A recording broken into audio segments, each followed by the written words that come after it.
কৃষ্ণনগর উত্তর বিধানসভার কংগ্রেসের মনোনীত প্রার্থী বেরিয়েছিলেন জনসংযোগে। পদযাত্রাটি শুরু হয় চকমোড় থেকে এবং একাধিক এলাকায় ভোট প্রচার সারলেন প্রার্থী। হাত জোড় করে পথ চলতি মানুষের কাছে প্রার্থী ভোট প্রচার করেন এবং এলাকাবাসী সহ পথ চলতি মানুষ স্বতঃস্ফূর্তভাবে প্রার্থীর ডাকে সাড়াও দেন। আসুন দেখে নিই বিস্তারিত এবং দেখুন প্রার্থী কী জানালেন জনসংযোগ করার পর সংবাদ মাধ্যমকে।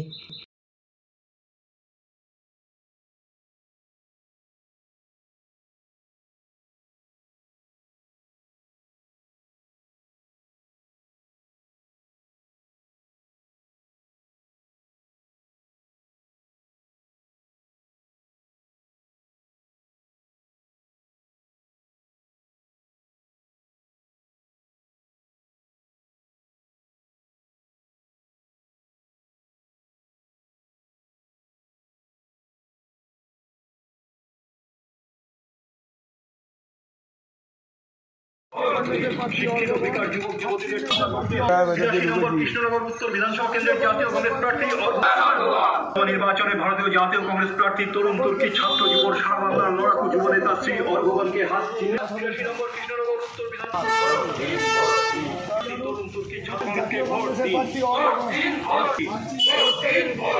দেশের সংবিধান সংযোগ করতে বেরিয়ে কেমন সাড়া পাচ্ছেন? অভূতপূর্ব সাড়া, আপনারা নিজেরাই দেখছেন, আপনারা রয়েছেন। এই মানুষ, কৃষ্ণনগরের মানুষ একদিকে বিজেপির ওপরে ক্ষিপ্ত, অন্যদিকে তৃণমূলের ওপরে তো চরমভাবে ক্ষিপ্ত। তৃণমূল আমলে প্রথম কৃষ্ণনগরের রাজনীতির ইতিহাসে চেয়ারম্যানহীন পৌরসভার অস্থায়ী কর্মীদেরকে ছাঁটাই করে দেওয়া হয়েছে, মুখের অন্ন কেড়ে নেওয়া হয়েছে। মানুষ তিতিবিরক্ত, অভূতপূর্ব সাড়া পাচ্ছে। এই জনসংযোগ করতে গিয়ে কি সমস্যার সম্মুখীন হতে হচ্ছে? দেখুন, প্রথম যে সমস্যার সম্মুখীন সেটা হচ্ছে মানুষের যে অভাব অভিযোগ, যেটা শোনার লোক নেই। পৌরসভা নির্বাচনে পৌর প্রতিনিধিকে নির্বাচিত করেছিলেন, কিন্তু পৌর প্রতিনিধি নিজেই ঠিকভাবে বলতে পারছেন না তিনি কাউন্সিলর আছেন কি নেই। তো এই এত মানুষের সমস্যার সমাধান কে করবে? অভিযোগ কে শুনবে? শুনতে হচ্ছে। নদিয়া জেলায় এসআইআর এর কারণে অনেকের নাম বাতিল হয়েছে এবং অনেকের নাম ডিলিট হয়েছে, সেটা কিভাবে দেখছে কংগ্রেস? দেখুন, আমরা বরাবরই বলেছি সারা পশ্চিমবঙ্গ জুড়েই এবং কৃষ্ণনগরেও, সমগ্র নদিয়াতে আগে ভোটার তারপরে ভোট। কারণ যদি ভোটারই না থাকে কিভাবে ভোট হবে? সবার আগে তো ভোটারকে বাঁচাতে হবে, এটা ভোটারের গণতান্ত্রিক অধিকার নাগরিক হিসাবে। তার বিরুদ্ধে আমরা লড়াই করছি, যেমন নির্বাচন কমিশনেও গেছি। এখন কৃষ্ণনগরের বুকে যেখানে এসআইআর ক্যাম্প চলছে, ট্রাইব্যুনাল চলছে, সেখানেও প্রতিনিয়ত আমাদের কর্মীরা নেতৃত্ব রয়েছেন, মানুষের পাশে থাকছেন, সহায়তা দেওয়ার চেষ্টা করছি। বিজেপি হিন্দু সম্প্রদায়ের মানুষকে সামাজিক আখ্যা দিতে চাইছে ভারতবর্ষে এবং তৃণমূল কংগ্রেস সংখ্যালঘু সম্প্রদায়কে নিয়ে এগোতে চাইছে। তৃণমূল তাহাই বিজেপি, একই মুদ্রার এপিট আর ওপিট। কেন্দ্রে রয়েছে বিজেপি, রাজ্যে তৃণমূল। ধর্মের রাজনীতি করছে, কেউ মন্দিরের রাজনীতি, কেউ মসজিদের রাজনীতি। আমরা বলছি জাতীয় কংগ্রেসের পক্ষ থেকে, জাতীয় কংগ্রেস সর্বধর্ম সমন্বয়ে বিশ্বাসী, সর্বভাষাভাষীতে বিশ্বাসী। সংবিধান বাঁচাতে যে লড়াই রাহুল গান্ধী করছেন, এই সংবিধানকে হত্যা করছে বিজেপি সারা দেশ জুড়ে, রাজ্যের তৃণমূল কংগ্রেস, তার বিরুদ্ধে আমাদের লড়াই। এই বিধানসভা ভোটের আগেও জনদায়ী জীবনের ওষুধ, সেই ওষুধের মূল্য বৃদ্ধি হয়েছে আবারও, কি বলবেন সেটা নিয়ে?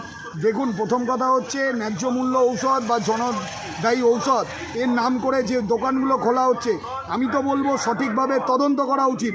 বড়সড় কোনো স্ক্যাম নয় তো? সাধারণ মানুষের সাথে প্রতারণা করা হচ্ছে না তো? এটা একটা দেখা উচিত। দ্বিতীয়ত, শুধু এই জনদায়ী ঔষধ কেন, গ্যাসের দাম দেখুন না, নাভিশ্বাস উঠছে সাধারণ মানুষের। দ্রব্যমূল্য বৃদ্ধি পাচ্ছে, যুদ্ধের নাম করে যুদ্ধ খেলা করে দেশকে বিপদের মুখে ঠেলে দেওয়া হচ্ছে।